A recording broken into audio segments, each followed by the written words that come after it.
안녕하십니까.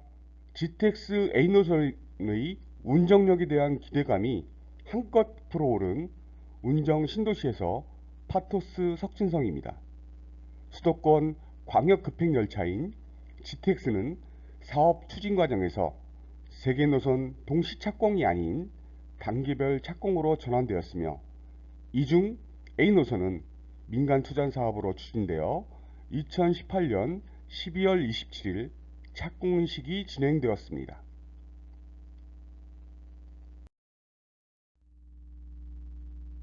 2018년 12월 27일 민간 투자 사업 방식으로 추진되는 GTX A노선 착공식이 진행된 가운데, 높은 요금과 불편한 교통 접근성 등 GTX 추진 과정에서 우려되는 문제점을 개선하기 위해 정기 요금 할인권 도입과 충분한 환승 체계 구축이 필요하다는 주장이 제기됐습니다.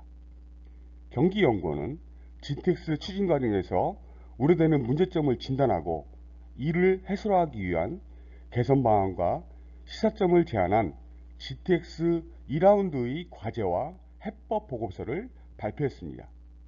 오늘은 이 부분에 대해 상세히 살펴보도록 하겠습니다.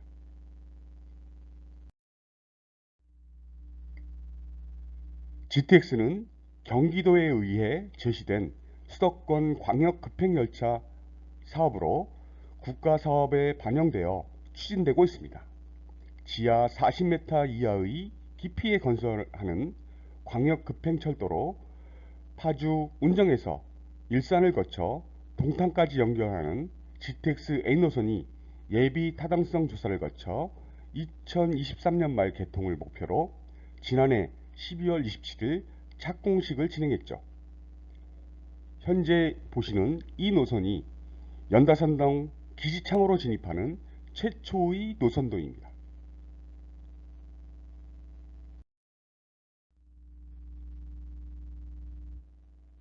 앞에서 살펴본 대로 최초의 노선도는 이쪽을 지나가게 되었는데,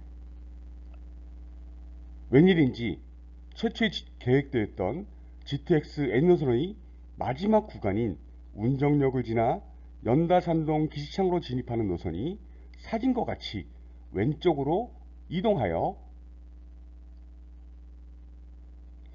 노선과 기지창의 위치가 변경되었습니다.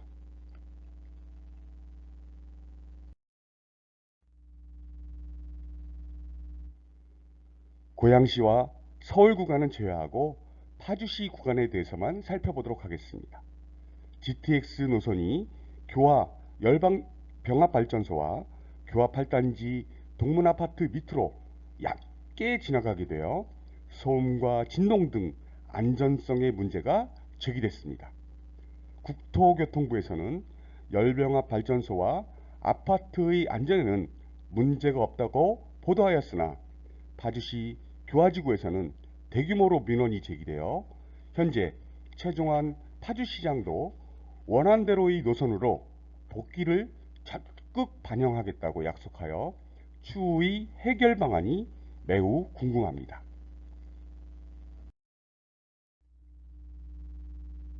보시는 이 도면이 원안대로의 계획 노선입니다. 원래의 노선은 연다산동의 기지창으로 진입 시 과도하게 열차가 회전하게 되어 노선이 변경된 듯 합니다만, 지역 주민의 반발에 국토부가 어떻게 추진할 것인가에 대해 매우 주목해야 할 사항입니다.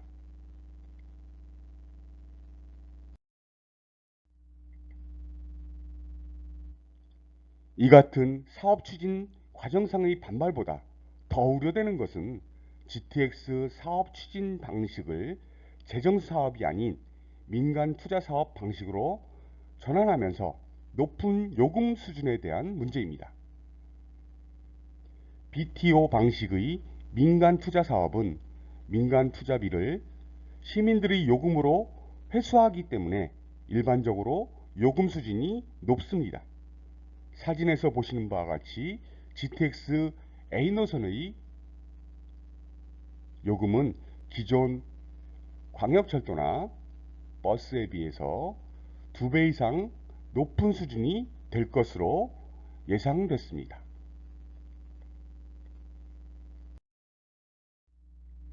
GTX에 대한 접근성 불편 문제 역시 우려되고 있습니다.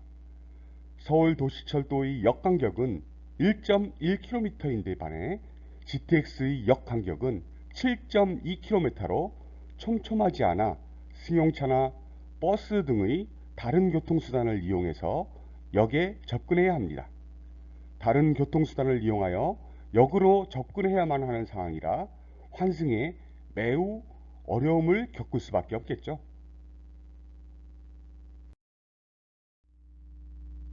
더구나 GTX역에 도착한다고 하더라도 승객들이 지하 40m의 승강장까지 오르내리는 데만 각각 5분씩 총 10분 이상의 추가 시간이 소요될 것으로 예상됐습니다. 출퇴근 시간에는 1분 1초가 급한 상황인데 환승하랴 또 엘리베이터로 이동하랴 불편한 점이 많겠죠.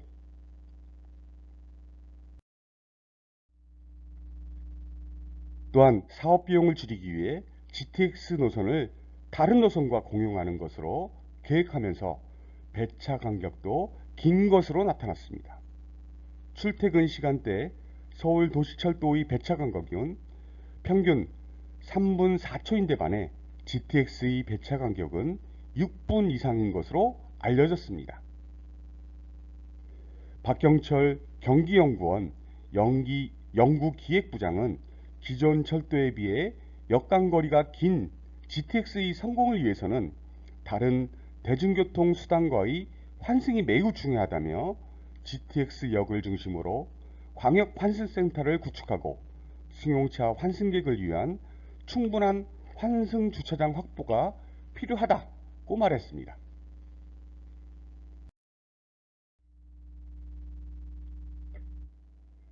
그래서 경기연구는 GTX 추진관에서 우려되는 문제점을 개선하기 위한 방안으로 첫 번째, 정기적인 이용자를 위한 정기 요금 할인권의 도입. 둘째, 고속 엘리베이터 중심의 역내 수직 이용자 동선 설계. 세 번째, GTX 역을 중심으로 한 대중교통 환승 체계 구축. 네 번째, 승용차 이용객을 위한 충분한 환승 주차장의 공급. 다섯 번째, 다른 철도 노선과의 선로 혼용 재검토 등을 제안했습니다. 이 문제로 GTX A노선의 추진 과정에서 발생한 문제점들이 어느 정도 해소되기를 바랍니다.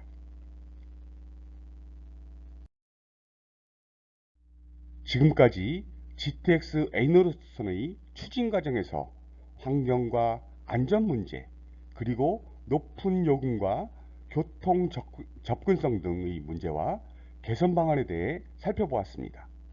모쪼록 대한민국에 최초로 도입되는 방식의 철도인 만큼 안전하고 신속하게 결정하여 수도권의 생활권이 대폭 확대되고 또 가장 중요한 파주시 부동산 가격이 탄력을 받기를 기원합니다. 서울로의 접근성을 획기적으로 개선해줄 GTX 파주 운정역 주변에서 파토스 석진성입니다. 감사합니다.